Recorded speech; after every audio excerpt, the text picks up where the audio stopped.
Yesterday, Marvel Snap dropped a new development roadmap that had a lot of goodies in it, and I covered that in a full breakdown in yesterday's video that I'm going to link in the description down below. That being said, my video and review was posted shortly after the roadmap went up, and since then, we've gotten clarification about some important bits, one of which I missed a detail on in my breakdown, and that was regarding this information here on what's going to be happening with Series 3 cards and the token shop. I want to talk about that today because I think the devil was in the details here, and some of these details are not great in my opinion. Let's talk about why. When I first read this paragraph before I did my review video yesterday, I interpreted it to mean all positive change. I thought things were staying the same with regards to Series 3 cards in the token shop. We were just getting some extra goodies on top of it.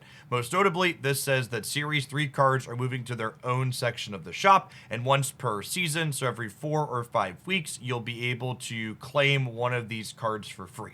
My assumption when reading this was that the existing structure for getting Series 3 cards from the shop was going to remain the same, meaning you would be able to spend 1,000 collector's tokens in order to acquire a card outside of the one free card you were getting per season from the Series 3 section. However, since my posting of that initial review, it has been clarified by Second Dinner that this is no longer the case. These Series 3 being moved to their own section of the shop means they are no longer a part of the token shop, and players will no longer be able to purchase Series 3 cards for 1,000 collector's tokens moving forward. Second Dinner developer Stefan goes on to say that they felt this was the best path to get everyone to access new cards without making the Series 3 journey trivial. They then go on to clarify further that the initial goal of the token shop for Series 3 players was to enable them to get one card that they wanted every single month to work towards completing their favorite deck, and it was never intended to be a replacement for the collection level track. I understand where Stefan is coming from with this third clip here, saying that the initial intention of the token shop with regards to Series 3 cards was enabling players to only get one per month. This is based on the idea that completely free-to-play players acquire approximately 1,000 collector's tokens per month, which is enough for exactly one Series 3 card under the current system. This comment misses two key points though. The first is that players are awarded 3,000 collector's tokens when they hit collection level 500. They could have been using these collector's tokens to pick up one current Series 4 cards for the entirety of those 3,000 tokens, but the piece of advice I generally gave players was they should use those initial 3,000 tokens from collection level 500 to get 3 different Series 3 cards that they wanted to build out decks that they were interested in playing. I thought this was actually a really good system, giving players essentially their choice of 3 Series 3 cards when they finally enter that deep end of the card pool, gives players a sense of agency over the direction in which their collection is being developed, at least a little bit, into the incredibly large pool of Series 3 cards that are available. Past this initial burst of 3,000 collector's tokens that everybody gets, for the entirety of collector's tokens existing, there's almost always been an additional bundle you could purchase from the shop for your in-game gold that gave you extra collector's tokens. These extra tokens gave players a choice. They could save these tokens up towards Series 4 and 5 cards that were the newest, shiniest releases, or they could utilize them to give themselves further agency over which Series 3 cards they were gaining access to, sculpting the shape of their collection in a more deterministic manner that's far less random than the collection level track. In my opinion, this economic change, removing Series 3 cards from the token shop and making it so players can only ever get one of their choice per month, is a pretty big step backwards in how the mid-game Marvel Snap economy works for players entering and working to complete a Series 3 collection. Stefan noted that this change was because they didn't want to make the Series 3 journey trivial, but this increase in collector's tokens, even if Series 3 cards were left in the token shop, would only amount to an additional 4 Series 3 cards per month for players in the mid-game, assuming they were spending every single one of their increased collector's tokens on Series 3 cards that they want to acquire. As of my recording this, there's almost 85 cards in Series 3 as is. This means if you're a free-to-play player, even with this increased token rate, if Series 3 cards remained in the token shop, it's still going to take you over 6 months to acquire every card in Marvel Snap, starting from nothing. That's still far from trivial.